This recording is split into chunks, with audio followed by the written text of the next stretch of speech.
Hey guys, welcome back to another episode here where I tell Brandon to answer these questions and he has no idea what the question is going to be. I have got up on the right side over here the Garage Fitness Online, the programming that he has put on. So we are still building this thing. It's in alpha stages, and I've got some of you guys have jumped in and are trying a thing, and that's great because I just realized that if I do a trial through Wodify, the only way that works is if you actually show up at the gym, and there is no gym to show up at. So that didn't work. So I moved everyone to just a free 2 month regular membership.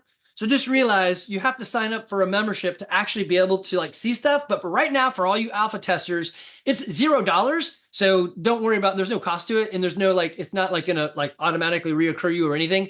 It's just, there was no other way to get you in there because Wodify is meant to be in the gym and we are hijacking it to make it look and feel like we are used to, but for a virtual kind of thing. So oops. But so also, Brandon has got some videos that he does on programming, and we're going to start loading that in there.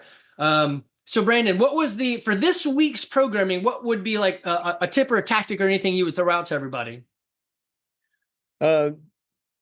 Tip or tactic is basically what we talked about last week. You got to define, you got to know where you are when you work out. So are you here just to work out and have a great workout? Are you here to really enhance your fitness and push yourself, or are you competing where you're driving you just got to feel uncomfortable being uncomfortable on a daily basis? And so when you take those three mindsets and approaches, especially for these workouts, take today's workout.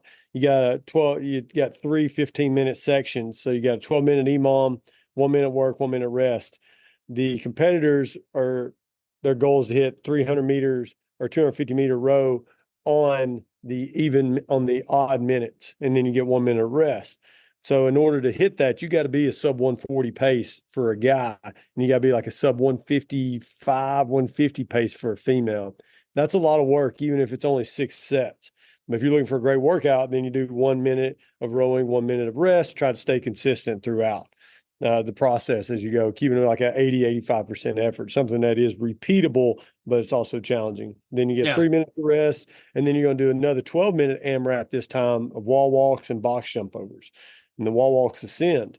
And so depending on where you're at on that, the ascending ladders really help you focus on technique because you're starting off small, kind of fatigued, and then you work up to those sets of doing 4, 5, 6, 7 wall walks in a row. That's where you start to get fatigued at, but you can really work on speed and efficiency. And then you're doing the box jump overs in between. The box jump overs get the heart rate up just enough to make those wall walks a little bit more challenging as you go. Yeah, nothing get your heart rate up and then go upside down. Yeah, that's yeah.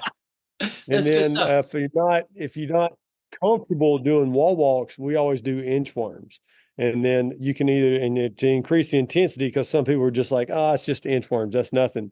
Put your feet on a box, walk out, do a push up, and then walk back up into a pike position. And that's always creates a little bit of intensity for you, a little bit more of a challenge for some of the folks that can't go all the way upside down, but feel comfortable being with their feet on a box. Yeah, no, then you get another 2 minutes of rest, and then you're going to do something for time. So it's 100 double unders, 50 line facing burpees, and 100 double unders. That's meant to be like a sprint. So for some of our competitors that do this, they'll probably do the double unders unbroken. So that's 2 minutes of work. And then they'll probably be around 2.5 to 3 minutes on the bar facing or line facing burpees. That's going to put them around 5 minutes doing that workout, that's really great. A lot of us will not do that. A lot of us probably spend about 1.5 to 2 minutes on double unders, maybe a little bit more. I wouldn't recommend that. And then they'll probably take 4 minutes, 5 minutes to do 50. And then they get another 2 to 3 minutes on the last set of jump ropes. So now they're looking in the 8 to 10 minute time range to finish the workout. Right. And they're still going to get a really good fitness out of today's training session. It's just your mindset and approach when you get to that.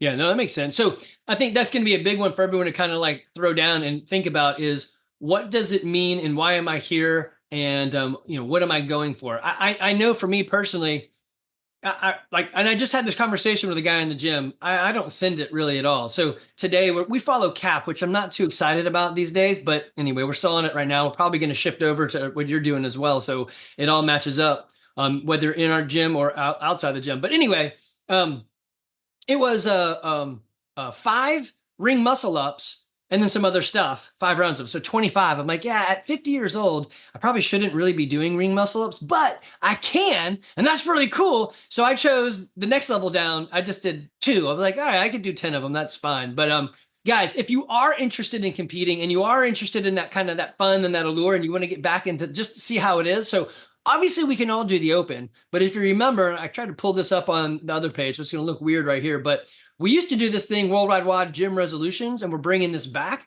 And it's 3 workouts, the same workouts all 3 every year, and it's at the end of the year, so you can kind of like bookmark yourself. But it's Helena, which is Helen, but I think it's rowing, and then Karina, and then Grace. So we've got these 3 workouts. We'll pull them back up and post them and all that. I know we had to adjust them a tiny bit. I forgot what we did when we adjusted them, but we're bringing this back up. And if you want to get involved, just go to this page and, like, post, or whatever, and you'll see the information as it comes up. We're just trying to get it going. So we've got, what is it, October now? So we got 2 months to kind of get this thing rolled out. But it'll be one of the competitive bits that we do online together. And we'll do it through the garage games. That the whole business still exists. So we'll register through them. Some of you guys are still in there. And that's great. It'll be a lot of fun. So know where you are. And here's a question I got for you. I know I said last week we're going to talk about something that potentially isn't even health and fitness, but maybe it is. All right.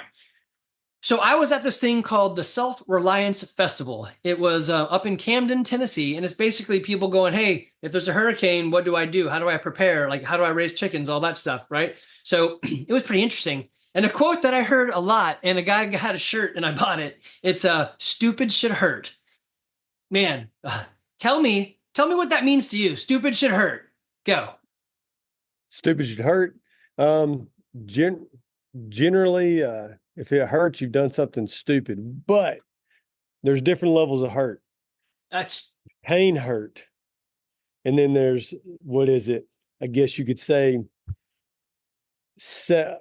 self-hurt, or positive, like a good self-hurt. Like you can go through pain. Like we can do something really stupid and we experience pain. It's like my kid whenever you're doing it.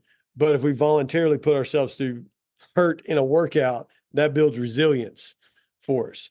So then you can have a good hurt, which is building resilience, allows you to adapt and overcome certain situations later on. And then there's a bad hurt for you just being dumb. It's like my kid jumping the other day on the couch, and he wanted to do a front flip off the couch and landed like right on top of his head.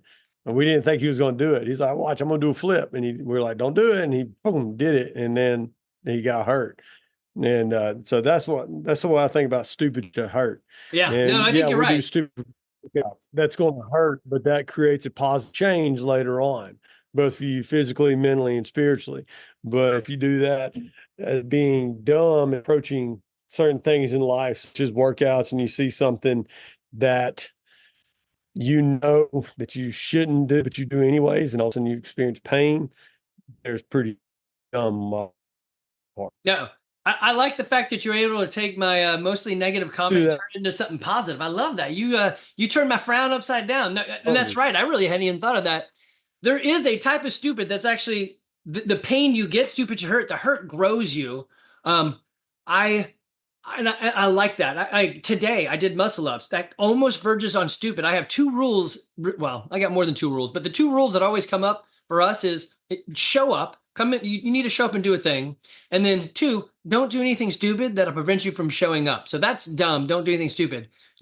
Doing muscle ups might have been dumb for me, but Coach Josh had me warm up for like 30, 40 minutes before the workout. And I was like, I feel really good. I think I could do this. So I don't think it was too dumb, but it could have been. Now, I think on the other side, what would you say about stupid should hurt in terms of, I know I said it was going to be not diet and exercise and fitness, but I'm going to make it diet. So stupid should hurt. If I'm going to be stupid in what I'm eating, tell me how that goes. Overindulgence. So that could go towards anything, specifically for sugars. A lot of people, you have this kind of tear right now, this dissension in CrossFit nutritionists now.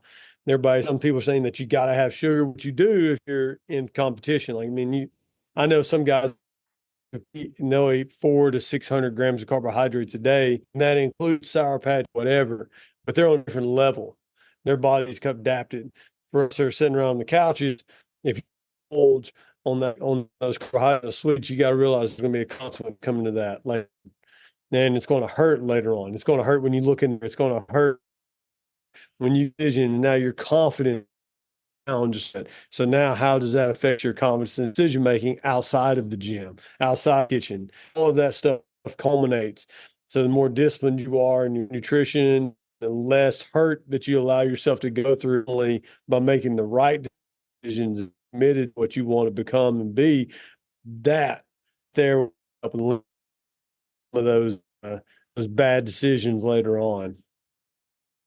No, that is right. That's probably one of the biggest things I could talk to people about is this idea of where does sugar and sweetener play a part in my life? I mean, I remember it was, man, I forgot what year it was, but they caught Rich Froning eating a PB&J, and they're like, Rich Froning eats 10 PB&Js a day, and all of a sudden everybody's eating like loaded up peanut butter and jelly with too much jelly. You're like, well, you guys are fat asses. You shouldn't be eating this stuff. This is because he's doing like 16 workouts a day. And so they missed the idea of what and why he was doing it. He needs to cram in the calories, not he's doing it because he just felt like it. There was reasons to it.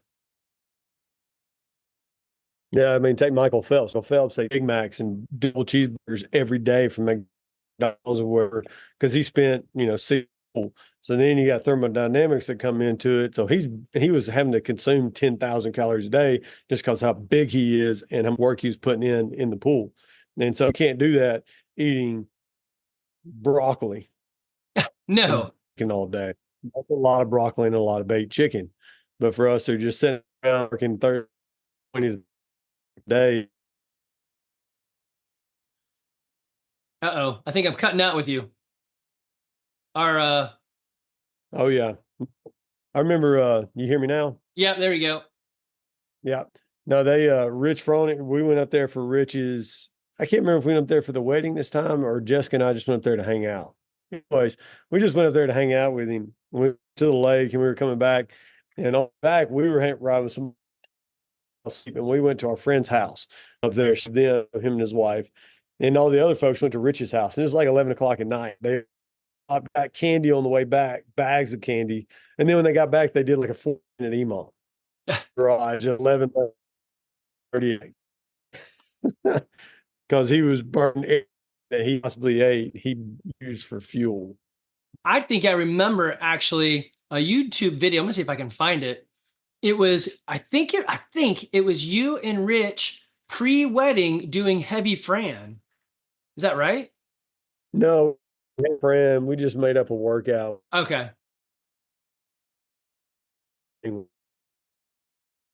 Yeah, that But I'm pretty sure it was like before the wedding. Like really heavy There it is right there. face one another, like doing heavy.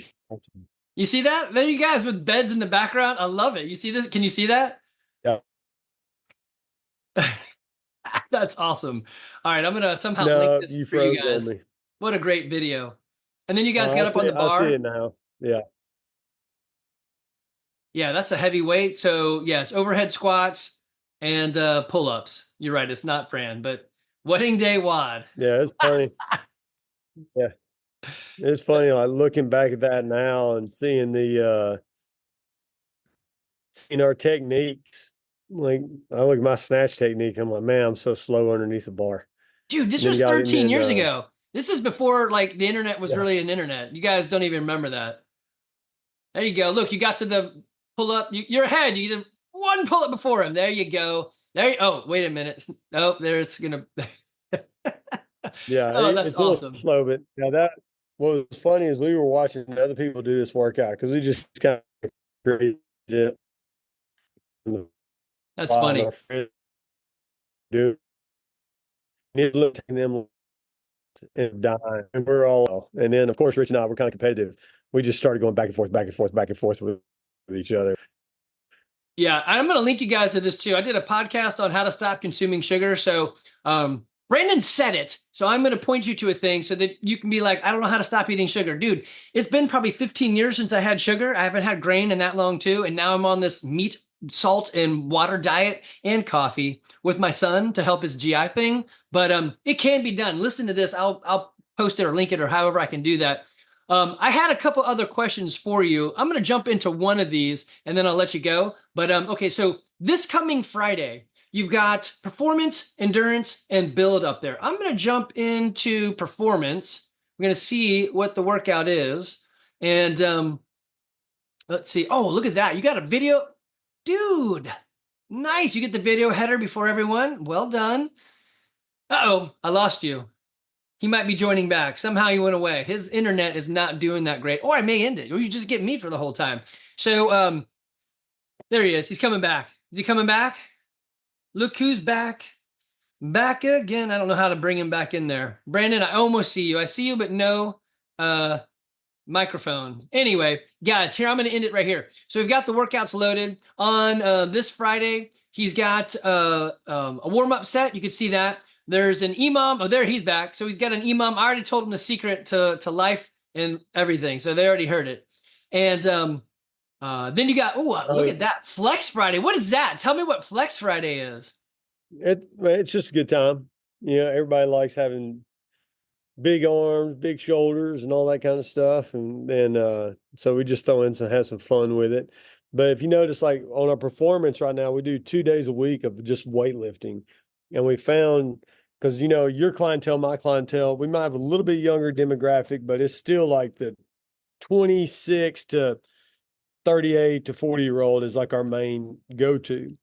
And doing Metcons every day, it's fun. We have our diehard CrossFitters that love it. But I know for me personally, I enjoy taking 1 or 2 days a week and just weightlifting. I feel better. And we should. And people don't. And we should. But I also know the people that like to breathe heavy. So that's what the EMOMs are for. It keeps you on pace, keeps you on rhythm to where you're not sitting there and you sit down and get on your phone and get lost in time. Like you got to stay on it while you're doing these. That's why 6 minutes for 18 minutes. It's 3 sets, but you're working pretty much for those 3 sets as you go. And the same thing for those deadlifts and strict press. And if you do the 5 deadlifts working up each set on those every 4 minutes, you're going to need about a minute to recover, especially double overhand grip. I like doing the double overhand grip because it limits us. That way we're always in a good training mode and not maxing out effort. And we save our max out efforts for competition day. So whenever we put today, you got your 5 rep max, then you can do the alternating grip, wear strap, whatever it is that you want to pull with. But then you do those 10 strict press, your heart rate's going to get up. You're going to get fatigued. So then you need to take that minute to 90 seconds rest. There's your 4 minutes of time. And it just keeps you on pace. And now you've gotten really good workload just in 20 minutes done. And the same thing goes. 38 minutes of total work right there, but you're going to be feeling it after that. And you get all your, I like that accessory down here so that you can log it all. That's beautiful. Yeah, we put videos up there. People move a lot better than I do just because I can't straighten my arms out anymore. And there's certain things I just can't do well like I used to. So I use other people's videos that are much better, especially like I like Catalyst Strength, Greg Everett and them. Somebody I've always respected in the strength conditioning Olympic lifting world. We use a lot of his videos for our Olympic lifting. And then Marcus Philly, he's a great mover, always really good, really good guy all around. So we use a lot of his movement videos too. So that's what people will see on that, just for great demonstrations of how to get things done. So did you ever watch Jumanji 2, the second Jumanji? Yeah. You remember the character? It was Kevin Hart's character. Remember what his weakness was? In the second one?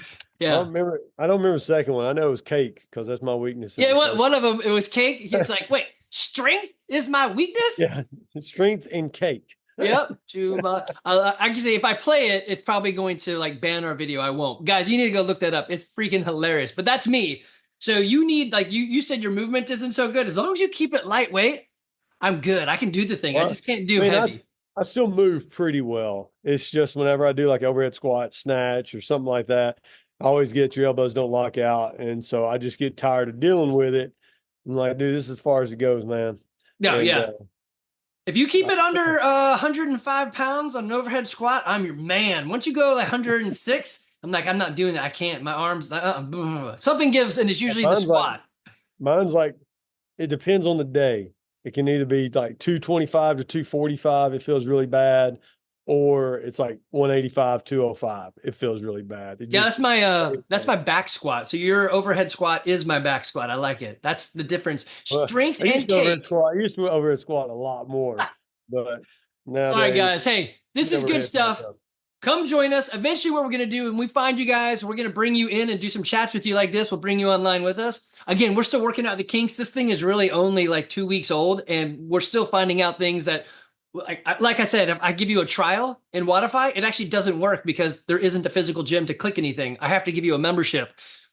Who knew? I mean, I knew that, but I just didn't think about it. So, guys, post below, post some comments, share it out there.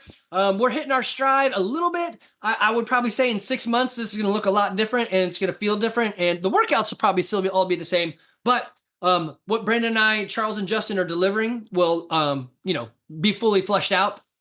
In a year from now, it'll probably look a lot different. So join the ride. Come along with us. We look forward to having you. All right, Brandon, you be good, buddy. Let me figure out how to stop recording because that's my problem. I can never do that. Yeah, there it is. See, All right, buddy. Take care. all right. See ya.